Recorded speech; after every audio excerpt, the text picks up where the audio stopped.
Alors, l'analyse, je vais laisser du temps à Gérald Gaglio, donc, qui est sociologue de l'innovation, j'ai vu.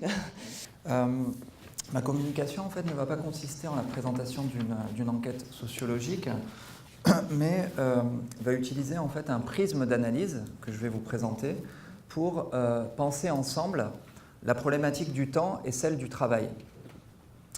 Donc, ça a été dit, mais je vais rappeler en fait à quel titre j'ai été invité. Donc, je suis sociologue, maître de conférence à l'Université de technologie de Troyes, et j'ai coordonné en fait avec Caroline Dachary un numéro spécial dans la revue d'anthropologie des connaissances en 2014. Ce numéro spécial s'intitulait « À la recherche du métronome invisible des organisations ». Et en fait, l'introduction a été l'occasion en fait, de réaliser une revue de littérature sur donc ce croisement entre temps, organisation et travail. Et cette introduction, qui est un article, s'intitule « Hétérogénéité temporelle et activité de travail ». Donc c'est ça le prisme en fait, que je vais proposer et vous indiquer.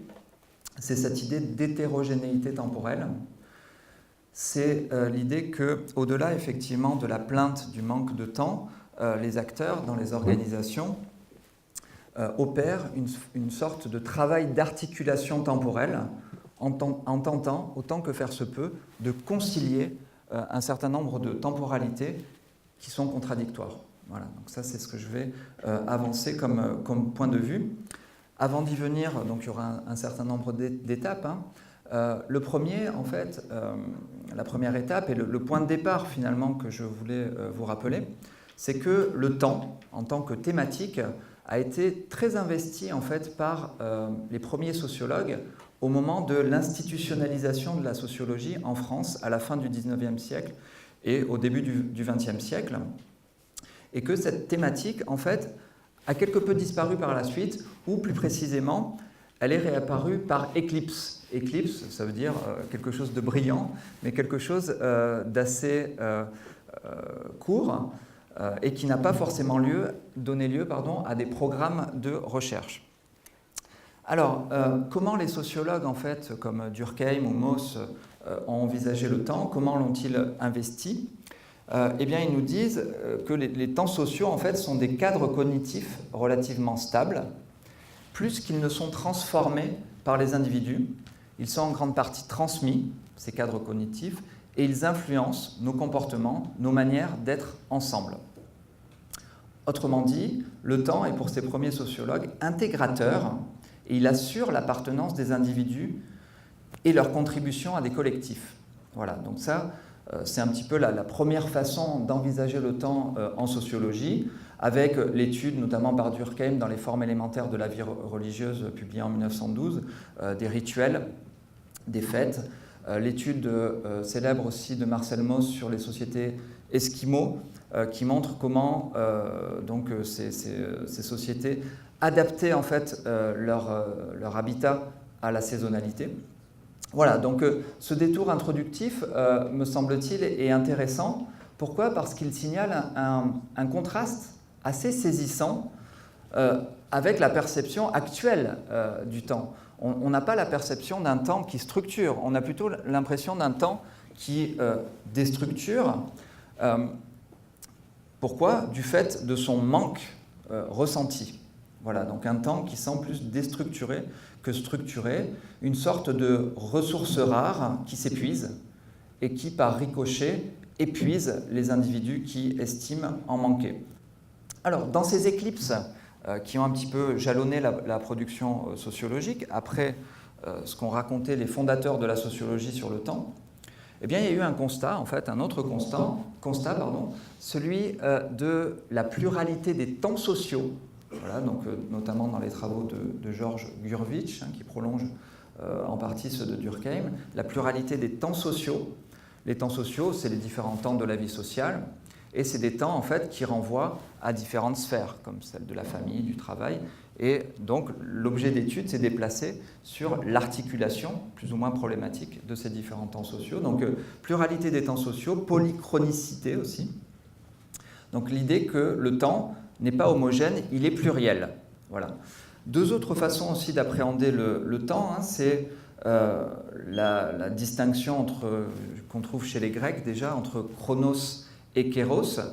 Un temps d'un côté qui se réduit à la mesure, un temps qui s'écoule, qui est compté, c'est le temps de chronos, ou le temps tel qu'il est perçu par Newton. Donc un temps uniforme et à unifier. Et une deuxième appréhension du temps qui fait contraste, hein, c'est le temps subjectif. C'est Kant qui nous dit que c'est une catégorie de l'entendement. C'est un temps qui est également approprié. Donc ça, c'est la deuxième façon d'appréhender le temps. D'un côté, un temps objectivable, mesurable, unifié, et de l'autre, un temps subjectif, une catégorie de l'entendement, et qui incite et invite à une appropriation. Alors si on suit cette seconde piste, c'est celle que je vais suivre, le temps n'est pas un substrat en suspens. Voilà, c'est quelque chose qui est travaillé par les individus, les acteurs, dans les différents collectifs dans lesquels ils sont investis. Et c'est Norbert Elias, en fait, qui a véritablement poussé cette piste en nous expliquant comment le temps est apprivoisé, domestiqué, via toute une série d'artefacts, notamment d'artefacts techniques, comme l'horloge, bien évidemment. On pourrait penser, dans les organisations contemporaines, au business model, business plan, ou aux outils en fait, de coordination, hein, le fameux Doodle, par exemple. Donc, le mouvement que nous propose Elias est très intéressant parce qu'il nous permet de passer d'un temps vu comme substantif, le temps qui passe, hein, à un temps gérondif avec une notion d'action, un temps sur lequel on agit. Mais qui, et c'est là le paradoxe, en retour, va nous contraindre. Hein, donc c'est ça que nous raconte Elias de manière très intéressante. Et finalement, c'est tout le paradoxe du temps que j'aimerais maintenant énoncer en organisation. Aujourd'hui, de multiples artefacts, de multiples technologies se proposent de gérer pour nous notre temps, de nous en faire gagner pour nous aider, de poser des jalons pour nous orienter, mais nous n'avons, paradoxalement, jamais eu autant le sentiment d'en manquer. Voilà, donc ça c'est le paradoxe qu'on a essayé de mettre en évidence dans notre article introductif. D'où, encore une fois, la plainte récurrente du manque de temps. Le téléphone portable, pour ne prendre qu'un exemple, est tout à fait symptomatique de cet effet pervers que je viens de décrire. Alors qu'il facilite l'accès aux personnes, au plan personnel et professionnel, la boucle temporelle en fait, entre la sollicitation et le moment où on attend une réponse s'est considérablement rétrécie. Via les usages, c'est-à-dire que ce n'est pas l'objet technique lui-même qui portait ça, c'est les usages qui ont façonné cela, donc on est bien dans la perspective d'Elias d'une certaine façon. Donc le portable a imposé à plusieurs types de professionnels une norme de joignabilité envahissante avec de multiples sollicitations, même si, bien évidemment, il ne faut pas négliger aussi son appropriation, penser toujours population par population en faisant des enquêtes, et constater aujourd'hui aussi le délaissement de la fonction appel, qui peut paraître envahissante, au profit des mini-messages écrits qui peuvent introduire davantage de désynchronisation. Alors, je poursuis. Envisager le temps en organisation, le temps dans le travail, suppose de partager un autre constat. C'est le constat de la rationalisation, du mouvement de rationalisation du travail, qui traverse encore de nombreuses organisations, et qui, avant tout, pensons au taylorisme, est une rationalisation du temps. Le chronomètre taylorien en étant l'exemple parfait, l'exemple paroxystique, et il trouve des résurgences aujourd'hui avec ce qu'on appelle le reporting, la notion de rendre compte en fait, du temps tel qu'on le dépense. Mais je voudrais un petit peu raffiner le propos parce que je considère, avec beaucoup d'autres, que le travail du temps par l'organisation ne se limite pas en fait à cette rationalisation tout azimut. Il y a un travail d'échelonnement, il y a le mode projet, par exemple, qui vise à générer des formes plus horizontales du travail avec des jalons pour aider les personnes. Il y a aussi toute une série d'outils qui visent à la synchronisation des différents temps, des différentes temporalités qu'on trouve dans le travail, des agendas partagés, des outils d'organisation de réunions, etc. Donc, qui dit tentative de synchronisation, dit pluralité de temporalité à articuler. Et donc, par exemple, c'est un enjeu majeur pour les enseignants-chercheurs dont on parlait à l'instant, qui appartiennent à des organisations, mais aussi à de multiples collectifs, plus ou moins formels, et qui doivent s'accorder notamment à des temps butoirs. Donc, une fois qu'on a posé le constat de cette pluralité des temporalités qui structure le travail, comment s'emparer de cette question de l'hétérogénéité temporelle? Bon. La première façon, c'est d'insister, de déplorer, de regretter tous les conflits de temporalité. Norbert Alter parle de dyschronie, les conflits de temporalité, insister sur le fait, comme ça a été rappelé dans le questionnaire, que la temporalité de l'urgence s'impose, que les temps courts s'imposent, que le temps, pour parler comme Hartmut Rosa, connaît une accélération considérable, ce qui draine dans son sillage un certain nombre de pathologies. Donc ça, c'est la première façon en fait, d'envisager cette pluralité de temporalité dans l'organisation. Insister sur les conflits, les difficultés, etc. Mais il y a une autre façon en fait, que j'aimerais avancer, qui est au cœur de mon propos, c'est les tentatives de conciliation, d'articulation par les acteurs eux-mêmes, au sein de collectifs.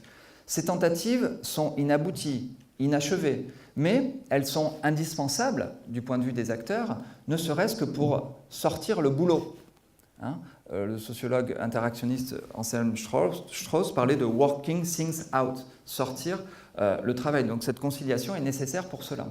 Et c'est ce qu'on a appelé dans le numéro spécial le travail d'articulation temporelle. Et c'est aussi le parti pris d'un autre ouvrage qui est sorti la même année, coordonné par Sylvie Monchâtre et Bernard Veul, qui s'intitule « Temps de travail et travail du temps ». Donc envisager le travail d'articulation temporelle, eh bien, ça suscite deux nécessités du point de vue de l'analyse, de mon point de vue et du point de vue qu'on a partagé avec Caroline Dachary. La première chose, c'est de regarder au plus près le contenu du travail et sa réalisation en situation. Ça, c'est la première nécessité ou la première piste qu'on a proposée. Ça suppose aussi, donc cette réflexion sur les conciliations, sur l'articulation, de parler de rythme, de proposer cette notion de rythme, plutôt que d'intensification et de cadence, de temps qualitatif, autrement dit. De parler de temps qualitatif, autrement dit. Et donc parler de rythme, c'est regarder comment les personnes et les collectifs cherchent à trouver des prises dans leur environnement pour garder de la maîtrise, autant que faire se peut, et de la continuité dans leur expérience. Comment les acteurs et les collectifs mettent en place des rituels, des tactiques pour préserver des temps à eux et des temps nécessaires à leur engagement dans leur travail.